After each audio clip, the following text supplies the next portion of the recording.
Capital TV Bihar के खास bulletin खबरें दिन भर में और मैं हूं आपके साथ आत्मजा। खबरों का सिलसिला शुरू करें। आइए उससे पहले देखते हैं आज की मुख्य हेडलाइंस। ईसीआई से रजिस्टर्ड हुई जनसुराज पार्टी, बढ़ेगी लालू नीतीश की परेशानी।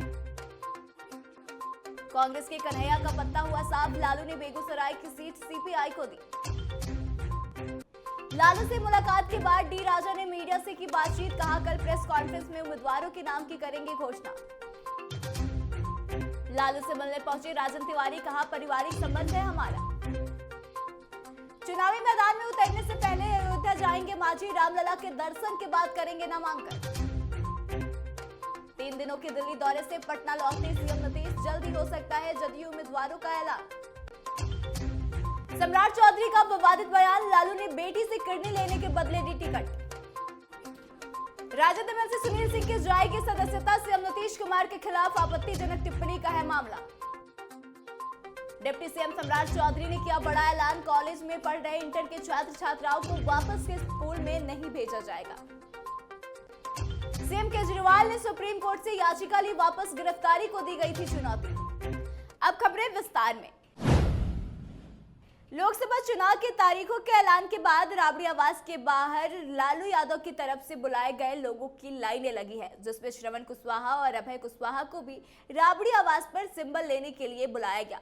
श्रवण कुशवाहा को नवादा और अभय कुशवाहा को औरंगाबाद से टिकट दे दिया गया है। इस दौरान सीट के बंटवारे को लेकर सीपीआई के राष्ट्रीय महासचिव डी राजा भी राबड़ी आवास पहुंचे, जहां डी राजा ने लालू राबड़ी और तेजस्वी यादव से मुलाकात करी। करीब 1 घंटे तक यह मुलाकात हुई। राबड़ी आवास से बाहर निकलने के बाद डी राजा ने बताया कि लालू यादव से सीट शेयरिंग पर अच्छी बातें हुई है। लेफ्ट अपने उम्मीदवारों की घोषणा कल तक कर देगी।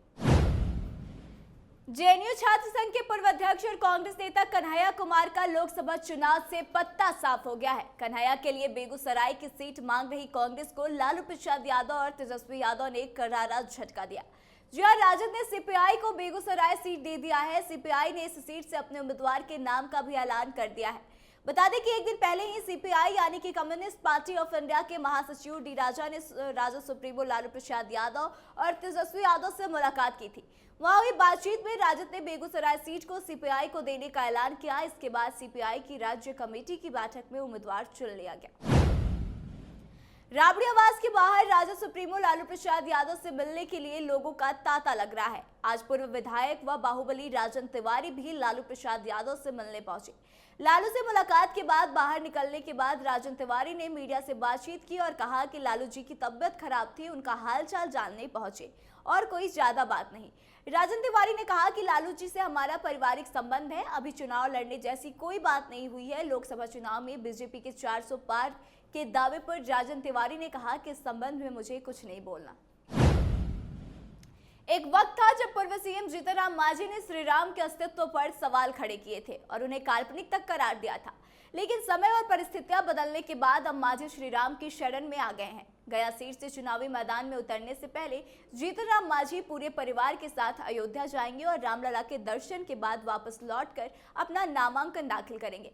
दरअसल गया संसदीय सीट से उम्मीदवारी की घोषणा के बाद जीतन राम मांझी का श्री राम प्रेम जग गया है। जीतन राम मांझी ने गया में मीडिया से बातचीत की और ऐलान किया कि पहले वे अयोध्या जाकर रामलला का दर्शन करेंगे, उसके बाद ही गया लौटने के बाद वह अपनी उम्मीदवारी का पर्चा दाखिल करेंगे। लोकसभा चुनाव को लेकर चल रही गहमा गहमी के बीच मुख्यमंत्री 3 दिवसीय दौरे पर दिल्ली चले गए थे। गुरुवार की शाम मुख्यमंत्री नीतीश कुमार वापस पटना लौट आए हैं। ऐसे में माना जा रहा है कि जल्द ही लोकसभा चुनाव के लिए जदयू उम्मीदवारों का ऐलान कर दिया जाएगा। दरअसल एनडीए में सीटों के बंटवारे के बाद मुख्यमंत्री नीतीश कुमार बीते 18 मार्च को दिल्ली रवाना हो गए थे। ऐसा कहा जा रहा है कि मुख्यमंत्री दिल्ली में बीजेपी शीर्ष नेतृत्व से मुलाकात किए हैं और सभी सीटों पर उम्मीदवार का नाम भी फाइनल कर लिया है और अब जल्द ही इसकी घोषणा भी कर दी जाएगी। रोहिणी के नाम पर फाइनल मुहर लगने के बाद बिहार के उप मुख्यमंत्री सम्राट चौधरी ने जोरदार पलटवार किया है। उन्होंने कहा कि लालू यादव ने उनसे भी सौदाबाजी कर लिया, यानी कि उन्होंने अपनी बेटी से भी सौदाबाजी कर लिया। दरअसल किडनी डोनेट कर पिता को नई जिंदगी देने वाली रोहिणी आचार्य अब लालू की राजनीतिक विरासत संभालने के लिए तैयार है। वह छपरा से चुनाव की मैदान में उतरने की तैयारी कर रही हैं। ऐसे में अब इसको लेकर सम्राट चौधरी ने कहा कि लालू यादव ऐसे नेता हैं जो टिकट बेचने में माहिर खिलाड़ी हैं। लालू यादव तो अब अपनी बेटी तक को नहीं छोड़े हैं, तो बाकियों के बारे में क्या कहा जा सकता है।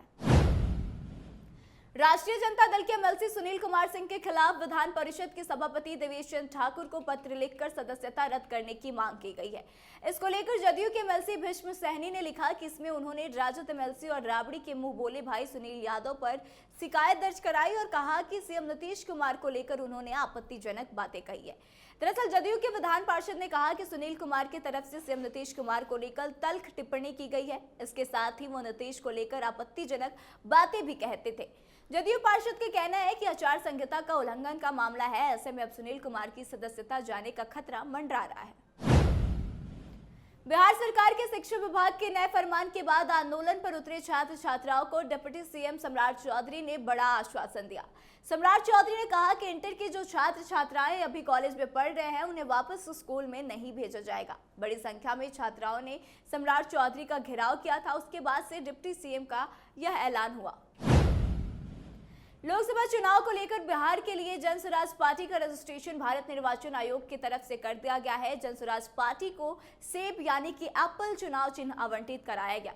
हालांकि चुनाव आयोग ने जन स्वराज पार्टी को सिर्फ बिहार की 40 लोकसभा सीटों के लिए चुनाव चिन्ह आवंटित किया है। इसके बाद अब इस पार्टी की ओर से बिहार की 40 सीटों पर प्रत्याशी उतारने पर चुनाव चिन्ह मिलेगा।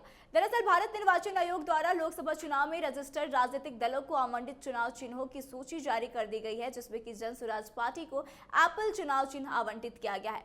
हालांकि बिहार में प्रशांत किशोर की अगुवाई में जन स्वराज दल की ओर से इसको लेकर अभी तक कोई सूचना नहीं दी गई है।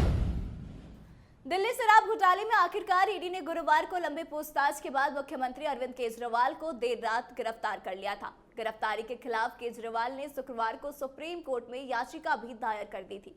अब ऐसी खबरें आ रही हैं कि केजरीवाल ने ईडी की कार्रवाई के खिलाफ जो याचिका दाखिल की थी उसे वापस ले लिया गया है। दरअसल कथित शराब नीति घोटाले में ईडी ने लंबी कोशिशों के बाद दिल्ली के मुख्यमंत्री अरविंद केजरीवाल को गुरुवार की रात को गिरफ्तार कर लिया। यह शराब घोटाले में 16वीं गिरफ्तारी है। सीएम केजरीवाल के सरकारी आवास पर 4 घंटे सर्च ऑपरेशन करने के बाद ईडी उन्हें अब अपने साथ लेकर गई है। गिरफ्तारी को चुनौती देते हुए केजरीवाल ने देर रात सुप्रीम कोर्ट का दरवाजा खटखटाया था, लेकिन इसका कोई फायदा भी नहीं मिला। तो आज के इस खास बुलेटिन में बस इतना ही। आगे की तमाम खबरों के लिए बने रहे हमारे साथ, देखते रहे कैपिटल टीवी बिहार। धन्यवाद।